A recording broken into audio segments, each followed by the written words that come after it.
Okay, hey everyone, and welcome to a brand new Class 66 Rocks layout update. Now, the last update I did was back in June 2016, I think it was, but due to university commitments and work commitments, I just didn't have the time to do any work on the layout. So we sort of did little bits, but it wasn't worth obviously putting into review at the time. And then obviously, as we got towards the back end of last year, the weather was really cold, so we couldn't really come to the loft because it was absolutely freezing up here, even with the heating on. So we couldn't really do much work during the Christmas period, except program a few locomotives on the track, but that's about it. So anyway, we are now in March 2017.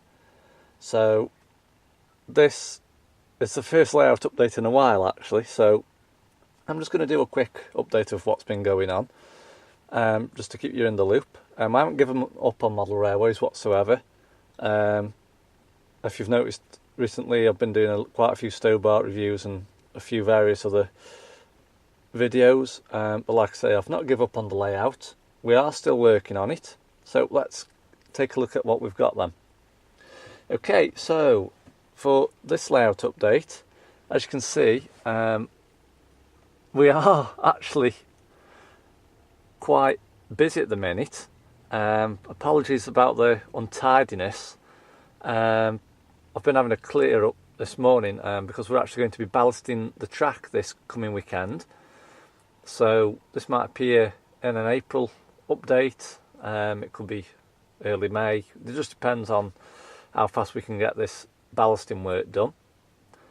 So these couple of locomotives over here, so you can see a Batman GBRF Class 20, a ScotRail Batman 47, an Intercity Batman Class 47 and a Hornby Class 92 just tucked in there.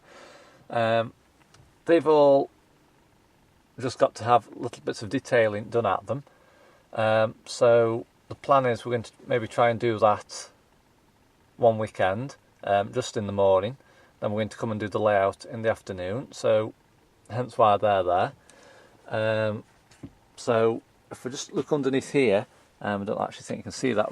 You might be able to, if you just stand back a bit, you can see the ones that have been done are on the locomotive storage area just there.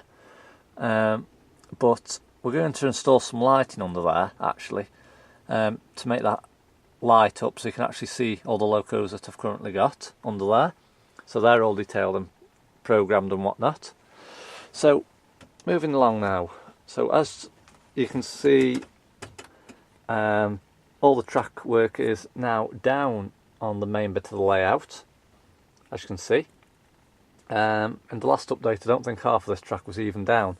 I think in the June one we were literally here somewhere, and that was it. There was just a cut off. There was none of this track or any of these sidings all around here. The back area of the layout hasn't altered, so I can't really show you much on that until it gets extended. So as you can see, I've done a bit of tidying up just round here where the viaduct is. And recently, well, the other night actually, we started to put in a new support frame, as you can see.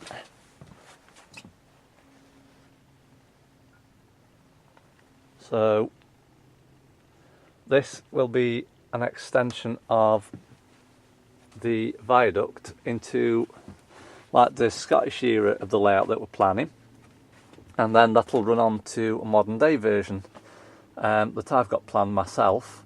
So that's been constructed and it's just been drying for a few nights. So in terms of ballasting now, the ballast is actually here. It's in this green tub. I actually got this from a pound shop, I think it was, somewhere. I got a multi-pack of them actually, so I've just borrowed this one just to put the ballast in. So this is like an extra fine ballast, if you can see just there. So I'll just shake that out again. We've washed quite a bit of the ballast. There's still a bit more to be washed, but we've just done enough just to do the track here. Now, in terms of how we're going to ballast it, so if you just follow me up here, I'm going to show you what we're going to do. Apologies about all the bits and pieces lying around. So as you can see here, we've got a Siku Control 32 trailer, a Joskin trailer should I say, and a John Deere R Series, also Siku Control 32 radio controlled tractor. Now, my plan is that we're going to get another bit of baseboard, which is going to fit over this current frame. Now I am planning on building a small model farm just over there in that corner where literally half the other things are at the minute, locos, buildings and whatnot. So we're just going to get a bit of board. Obviously we do need the board to put on here anyway, so it's not just for ballasting. I'm then going to contact Brushwood Toys. I think they're based in Somerset, and they actually do like a silo pit that I was going to have on my farm over there, as mentioned. And I'm going to place it just here. I'm not going to glue it, it's just going to be placed down. And then I'm going to transport the ballast using my Siku Control 32 models over the viaduct to this area just here, as I'm getting my dad to help me out with the ballasting.